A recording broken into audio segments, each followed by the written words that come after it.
So welcome to another episode of Minds Worth Meeting. Today we're talking to Reid Blackman, author of the book Ethical Machines. You're the founder and CEO of Virtue, a digital ethical risk consultancy. You advise the Canadian government on their federal AI regulations, and you were also a founding member of EY's AI Advisory Board and a senior advisor to the Deloitte AI Institute. So I'm guessing you have a lot of free time. Tons. And I have 2 kids.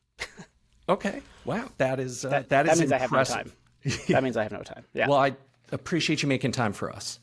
My pleasure. So to jump in, your book Ethical Machines came out just about a year ago, and AI really came into the public view November, December, thereabouts. Yep. Ethical concerns starting to come up. Do you think in that period of time, have the ethical concerns gotten more urgent, or is it just that AI is more public now than it was? It's both. You know, one of my clients, senior executive at a Fortune 500 company, put it nicely and sort of more dramatically than I would have put it. Actually, they said something like, "Well, look, we don't have any fires right now, but we feel like everyone's now holding a flamethrower, and so we need to figure out what to do about that." And so, yeah, the issues have become more urgent, not simply because it's pushed its way into public consciousness, but because its AI is so much more accessible now than it was before. Before. You had some sort of low code or no code AI solutions, but they weren't widely used across enterprise. But now when you come to something like a ChatGPT or a Bing or a Bard, now everyone in the organization has access to it and has a sense of how to use it. And so a lot of people who were, if they weren't paying attention before, are certainly paying attention now. Yeah. So when companies start using these, and I would think a lot of them want to jump on the bandwagon, don't want to get left behind. Yeah. What do you think they're missing when they're just plugging it in? Well, the good thing is that a lot of the organizations that I've spoken with and worked with, they are they know that there's stuff that they don't know. They know there's things to be nervous about, which is nice because the alternative is, oh, we didn't even know that there are things to be nervous about. But the press, has, in some ways, the press has not done a great job because they raise issues like the existential risk to humanity from AI, which I think is, 1, bogus, and 2, it's not the main concern for a corporate leader in their capacity as a corporate leader. I mean, this, for instance, let's say it does pose an existential human risk. There's not much that the chief data officer of a Fortune 500 company that's not a tech company that's building this stuff is going to do to sort of to hasten that or to stop it. So a lot of the talk around the ethical risks of AI have not really been focused on, so what do business leaders need to do about this sort of thing? But there's a good sense among business leaders that at least privacy is a major concern. There's probably less of an awareness around bias in, say, large language models. They're usually aware of bias in standard task-specific AI, but in the world of large language models, they're not as familiar with where bias might creep in there. They're sort of vaguely aware that the thing is not completely reliable, doesn't always give out true information, can make up information and make up citations for that false information, and they're not really sure how to deal with that. So I would say that they're reasonably aware of the issues, but they're not particularly aware or know how to handle it. How do they handle it? I don't know. No, kidding. There's a lot of things to do. So what I do with all of my clients is, we help them build AI ethical risk programs that are enterprise wide. And what's happened with generative AI is that there's a sort of front loading of a quick and dirty approach. So usually in an ideal world, our clients would take a very systematic top-down approach, comprehensive, very thoughtful strategy, implementation, metrics, KPIs, and you still need all that stuff. But what we're seeing is that our clients want to do that, but the sort of opening move is, first, what do we do about generative AI? Right. And the answer is a couple things. Number one, whatever you're going to do right here, right now, it's necessarily going to be quick and dirty. It's not going to be as systematic as you'd like. Things could potentially fall between the cracks, but you should do something because it does take time to create, design, roll out, educate an entire enterprise about your enterprise-wide AI ethical risk program. So number one, I think that organizations need to specify what their ethical nightmares are, get really clear on, okay, if things go bad for us in the way that we might use AI, generative AI in particular, what does that look like? Let's get specific about this. And one nice thing about this is that they are quite ready. I find that leaders are quite prepared, and junior people for that matter, are quite prepared to articulate what those ethical nightmares might look like. So we talk about ethical risk and reputational risk, and then people get sort of, I don't know, scared off, or they're not really sure what to do with ethics. It's squishy, it's subjective. But if you say, tell me your ethical nightmares, those could actually be quite specific, quite vivid, and they're relatively easy to articulate. So that's one thing. Is you articulate the ethical nightmares for the organization. And for some, like a social media company, the spread of misinformation is going to be it's going to be high up on your list. But if you're a financial services company, then the spread of misinformation is sort of not within your purview. So that's not going to be your ethical nightmare. So it's important to tailor the articulation of the nightmares to your actual industry, your organization, etc. Secondly, devise a relatively easy way of identifying or thinking about, for a particular use case of generative AI, the probability or likelihood that it might result in one of those nightmares happening. So maybe it's a checklist, maybe it's a score sheet, maybe it's, answer these 7 questions. If the answer is yes, then go to step 2, right? But some quick, something more robust than a gut check, but something quick, sort of quick in efficiency to a gut check of, is this a dangerous use for our purposes? And in some cases, it could be quite simple. So you might think, for instance, one thing that would automatically put it in, if you like, a high risk category or in a potentially nightmare scenario category is, we're using generative AI in a customer facing way. That might be an automatic, hold on a second. And then the second thing, so you define the nightmares, relatively easy to do. Define a way of, or articulate a way that people can think about whether their use case might lead to one of those nightmares. And then 3, create some kind of advisory board or risk board that when people in your organization, if you like, meet those criteria for potential nightmare, they go to that advisory board, and that board or risk board can say, that's okay, you can go do that, or you can do that on the condition that X, Y, and Z, or, you can do that if you get the go-ahead from so-and-so, relevant role. Something along those lines, so that those people can get quick guidance. Again, that's not a comprehensive approach, but it's quick and dirty, and it's something that you can start. And then when you do go to build that more comprehensive ethical risk program, you've already got that as a sort of building block. So do you think if some leaders are a little anxious, is it too late to take a wait and see approach? Is it just, you can't put the toothpaste back in the tube, you got to get on it now? No, I don't think that's right. There's a situation in which, is the LLM genie out of the bottle? Is the large language model genie out of the bottle for society at large? Answer, yes. That ship has sailed. That's toothpaste that's out of the tube. Forget about it. But if you're a corporation and you're thinking about our uses for generative AI, no, the toothpaste is not out yet. There are surely people within your organization using it, but you can get a handle on it. You can get a grip on it. It's not too late.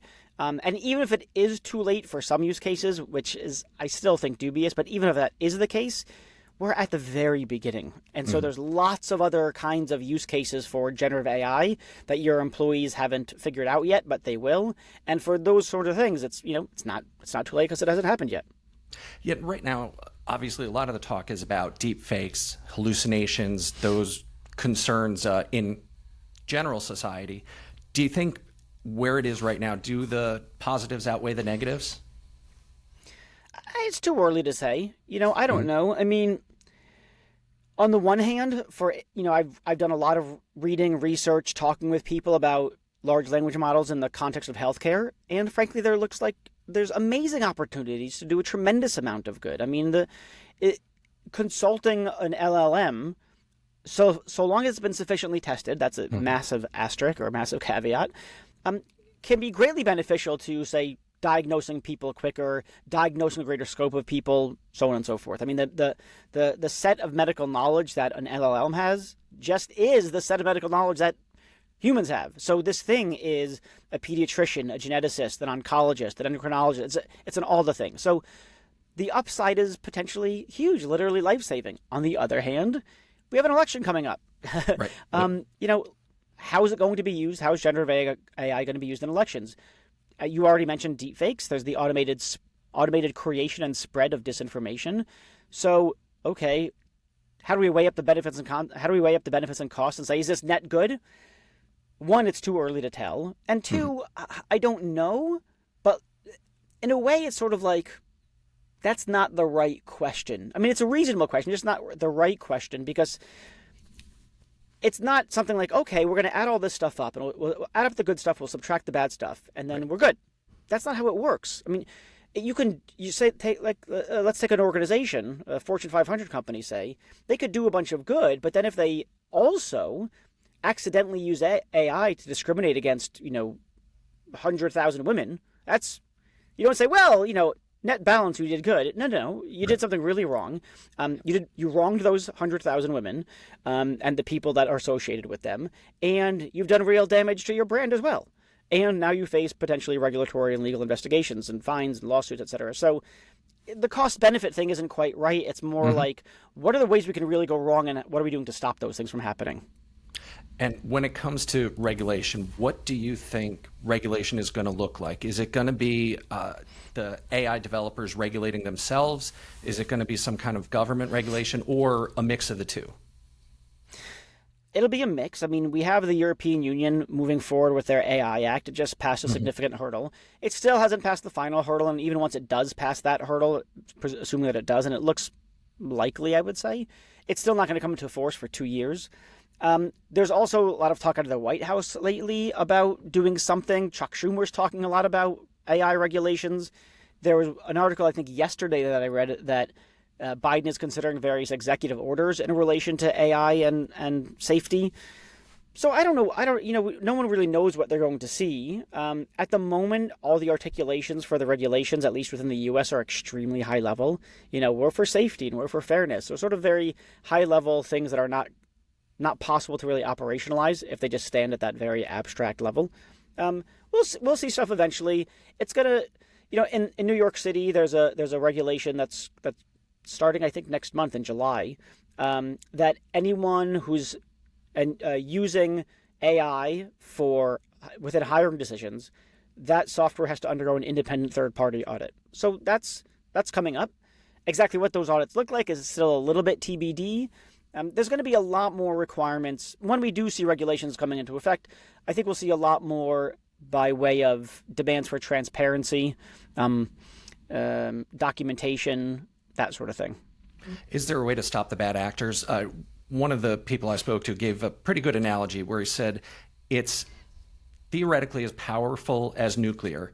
The difference is people can do this in their basement. Like a 13-year-old kid can do this in his mom's basement.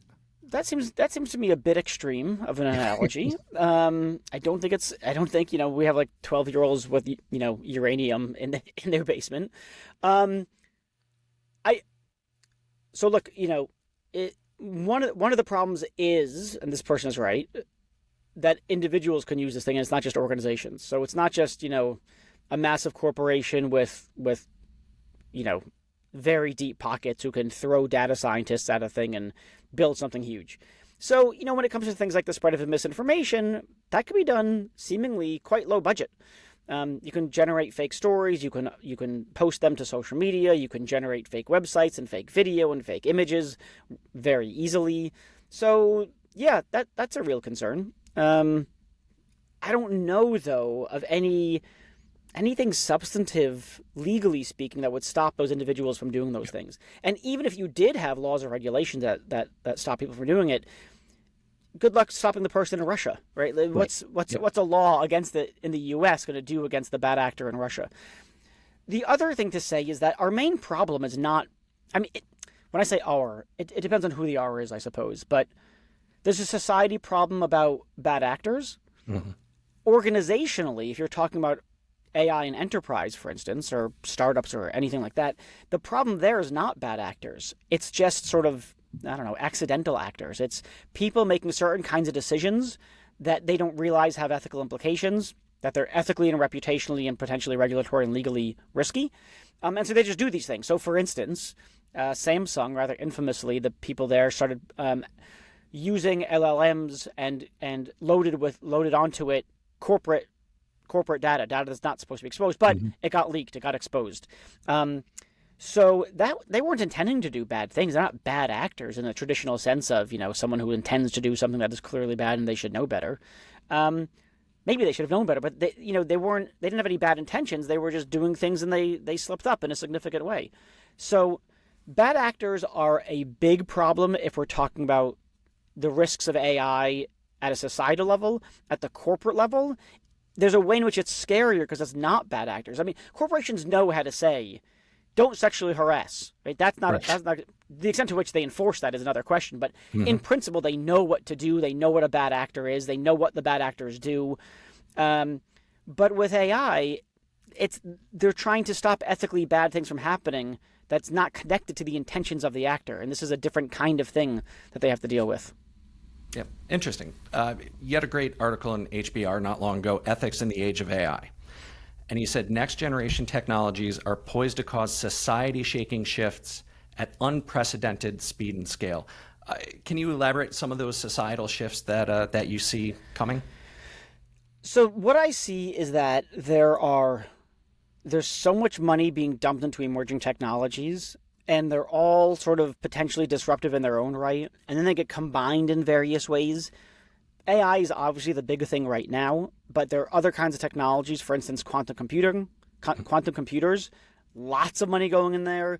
IBM, Google seemingly making massive strides, other organizations as well. And the way that I put it in the article is that, if you think that today's computers process a lot of data and that AI processes a lot of data, you've seen nothing like, you haven't seen anything yet. I mean, quantum computers process a quantity of data at a rate that makes current processing of data look like kindergartners counting on their fingers. I mean, so when you take more data and more data and more complex patterns, then the kinds of problems that we already see, for instance, with AI, get combined with quantum and they get exacerbated. It's pouring gas on the fire. So, for instance, the reason that we have black boxes, and maybe they're okay, there's lots to say about black box models, but that's when we can't understand why an AI is producing the output that it is, because it's recognizing a pattern in the data that's too complex for humans to understand. It's like a 150-page math formula that we can't keep in our heads. Well, you think 150 pages is difficult to keep in your head, try, 10,000 pages of math formula, which is what quantum computers will allow us to do. So, and then there's other things like blockchain. Most people associate blockchain with cryptocurrency, but there's lots of money, lots of people trying to figure out non-crypto applications for blockchain. And then you take AR, VR. We just had Apple come out with their headset. And look, maybe that headset doesn't get used. Maybe it does. I don't know. But think about 5 years from now or 10 years from now, what Apple's going to come out with. I'm terrified of contact lenses. And AR being embedded in contact lenses, then, everyone's looking at something on their screen and you don't know if they're actually looking at you or something else, or we just have a sort of deterioration of a shared reality. We already have that with our information bubbles, and we have it just talking face to face. So it's not that I have some phenomenal predictions about exactly how society is going to get shaken up. I just know that there's all this money going into these really powerful technologies. These technologies are built to scale. That's their point, to have massive impact. I know that there's not a lot of, if you like, ethical due diligence going into the applications of these technologies.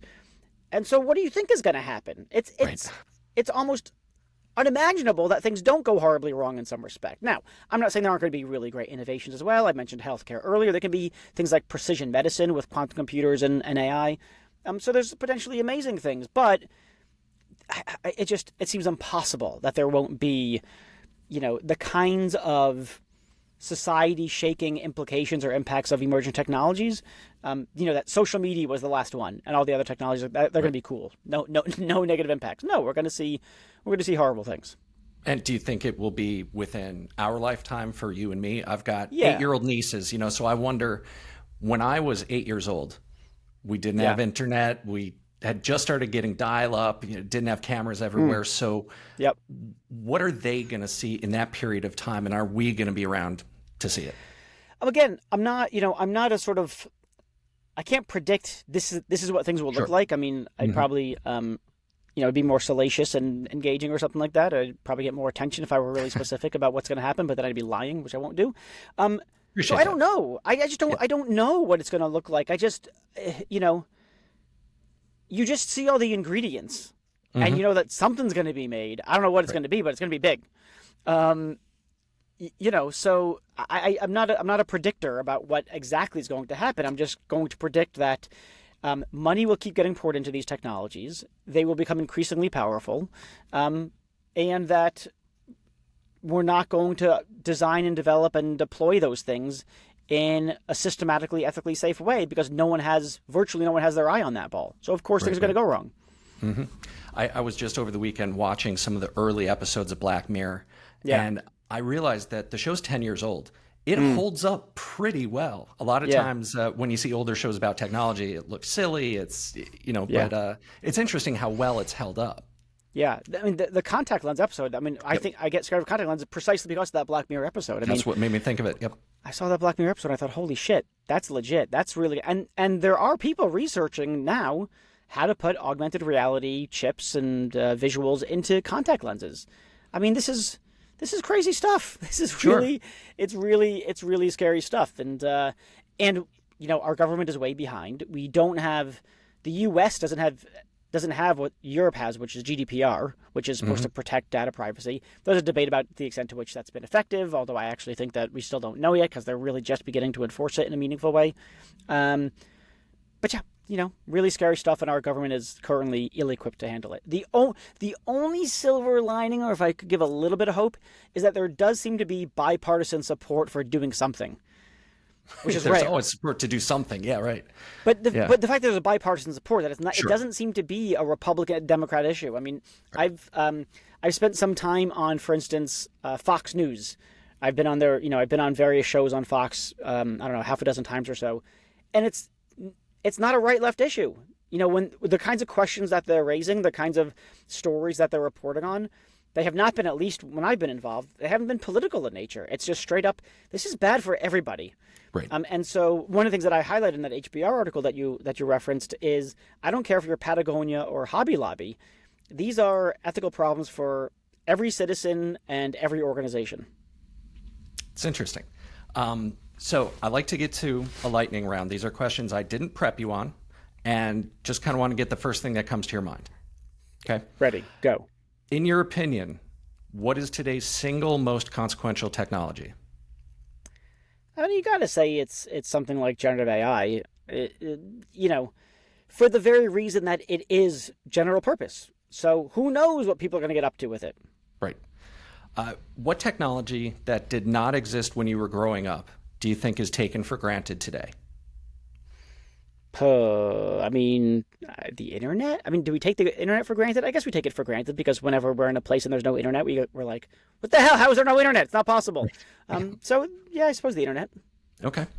And so looking back in 20 years, what emerging technology do you think will have had the biggest impact on society? So I'm fast forwarding 20 years and looking back to now. Mm-hmm. I mean, I think it's going to be AI plus quantum. Okay. We haven't seen quantum really in action yet, but it seems like once that really gets going, it brings its own problems like de-encryption. Mm-hmm. There's a massive security problem with quantum computers, which is that it seems like they're able to break 99.9% of the encryption that's on the internet right now. And so companies, governments don't update their security protocols to be quantum resistant or quantum proof. Oh my God. And then, like I said earlier, AI is about looking at patterns in data. Quantum allows it to crunch more data. So I think there's going to be some point at which quantum and AI gets married, and that's going to be a big deal. Yeah, that's one of those things that bends my brain a little bit. I think I'm a relatively smart guy, but the quantum thing, it hurts my head to try to picture what that is. Yeah. So someone gave me this guy, Brian Lanahan, I had on my podcast, also called Ethical Machines. He put it really nicely, which is something like, all right, so like here's how current day computers work. The computer that you and I are speaking on right now. Mm-hmm. It performs processes, and it's like a mouse going through a maze. It tries this way, doesn't work, comes back, tries the next route, doesn't work, and so it's sequential. Now, if you turn up the volume on the speed of that, you get that mouse going down those paths faster and faster and faster and faster and faster and faster and faster. Mm-hmm. With a quantum computer, the mouse goes down all those routes at the same time. So it's not sequential, it's all at the same time, and so finds the way out of that maze a hell of a lot faster because it's performing all those operations simultaneously. So I like that analogy because it gives you a sense that when we're talking about quantum computers, however it is that they work, the underlying physics behind it, it's not just faster current day computers, because current day computers are sequential. It's not just speeding up that sequence. It's doing all the things at the same time, which allows it to explore many more possibilities, look at much more data, so on and so forth. Yeah, it's pretty amazing. It really is. But it's bonkers. It's bonkers stuff. Yeah. So the speed with which we've seen AI develop in the last 9 months or so, with that pace and the ethical questions that have already come along, is it more of the same questions that are just going to be more urgent? We kind of alluded to this before, or is there just going to be more and more concerns piling on top in the next 9 months? It's hard to say. I mean, I like to say that it's not that AI or other technologies give rise to new ethical risks. Humanity has done a really good job of exploring the set of all possible ethical risks. We've done it all. We've done all the bad things. It's that these new technologies give rise to new sources for familiar ethical risks. So AI didn't invent bias, of course, but it's a new source of bias or discriminatory treatment. AI, we had violations of privacy before AI, but now we have a all new way, brand new, to violate people's privacy. So it's not that we didn't have the spread of misinformation before, but now we have a new source, not only the creation of it, but the rate at which it can create that misinformation. So, and then things like, a lot depends on the nature of the technology. So for instance, large language models, they, as people like to put it or anthropomorphize it, they hallucinate, which is just a sort of nice way of saying that they output false information. Right. And that's because large language models are just their next word predictors or next paragraph predictors. They're not tied into reality in any meaningful way. And so you get, as one person put it, it's a language model, not a knowledge model. And so of course you're going to get false outputs. And so a lot will depend in the next 9 months about, are there going to be new technologies that come out and how do they operate? Is it generative AI that deals with language that's not trained the way that OpenAI trained theirs, right, in such a way that it is tied into reality in some way? We don't know. Does it concern you thinking about the large language models teaching each other? I don't know. I mean, I've seen this thing around, like, all the content's going to get worse and worse as we get mediocrely written BS output by these LLMs, ingested for the next LLM training data set. And so we're going to get this cycle of, I don't know. I mean, I see that's probably a concern, but I also think that the data scientists are pretty clever and they'll think about how to root out that kind of thing, and they'll do an imperfect job, but it won't be a non-job. We're going to see improvement.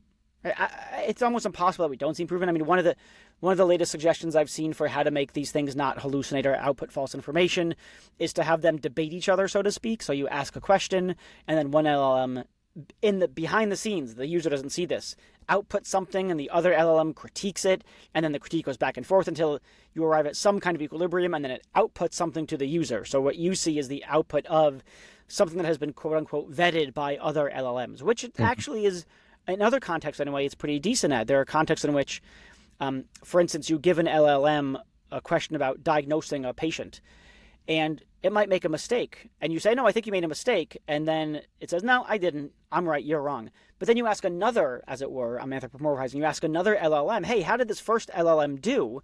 And it can find the mistake in a way that the first one couldn't, which is bizarre. But so there's talk about, having these things sort of duel each other, then output. I mean, there's cost to that. There's a lot of processing power that it takes to run these things. So if you do that every time behind the scenes, we're talking about a lot of processing power, which means a lot of electricity, which means a bigger environmental impact than it already has, which means it's also just more expensive to run those things, which makes it starts curtailing business possibilities.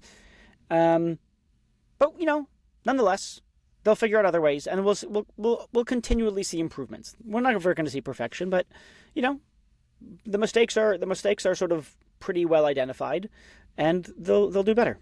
Are they going to plot with each other against humanity? Probably not. See, there I think you would need bad actors. Sure. So there is a bad actor worry that they will okay, what's the best way to undermine a democracy? And then they get some LLMs to debate each other, and then what's the appropriate strategy? What's the appropriate tactic? And they, comes up with some pretty good ideas, and then they execute on it. So there's a possibility, but I'm not worried about LLMs forming their own desires and goals. That's the thing that everyone they talk about intelligence, but here, and so you think, oh, it's intelligent, now it's going to have its own goals, but it's a very controversial conception of what it looks like to be a creature like us with goals. Sure. So here's a standard view of what human psychology looks like. It's pretty standard, I think, in psychology. It's pretty standard in philosophy. There are pushbacks, but your mind, your intellect, provides you a map of the world. Right? You can conceive of the world. You can understand the world. So it gives you that map, but it's your desires that tell you where you want to go, or that set the destination for the map. Sure. Otherwise, you'd just be sitting there like an idiot. I got a map. Where do you want to go? I have no desires, right? And so you just don't go anywhere. And if you think about intellect as being the thing that gives you a grip on the world, but desires, what philosophers call non-cognitive states, are what set the goal, and these things don't have those non-cognitive desires, then they might have a map about how to destroy the world, or how to save the world, but they have no desires to push or pull them in either direction, because that's just not the kinds of things that they are. Right. It's interesting, and I love, we could go down these paths all day long. It's so fascinating, not only to see what's happening, to speculate a little bit, and, I think to realize that this is, a shift in society at large that we probably haven't seen since the internet. Yeah, in social media, it's going to be, it'll be nuts. There's no question. I mean, I don't know about next year. I can't say it's going to be nuts within the next year. 10 years? 20 years? I mean, the kind of span that we're talking about from when we were kids and then we didn't have internet until now. Yep. Yeah, who knows? I think that is a perfect place to end it. It's going to be nuts. It's going to be nuts. If people want to find you, if organizations want to hire you, where can they find you? There's my website. There's my personal website, reidblackman.com, and then my business is called Virtue, so virtueconsultants.com. Those are the two places to find me, reach out. And then, I have my podcast, Ethical Machines, the book published by HBR, also called Ethical Machines. I'm on LinkedIn frequently. I'm around. And, of course, I got to throw the plug in. We can find you at sternstrategy.com. We've got Stern represents all my speaking gigs, yep. Yeah, we've got articles you've written, videos, and like I said, it's just such fascinating stuff. Reid Blackman, I really appreciate your time. Thank you so much for joining me. No, my pleasure. Thanks for the good questions.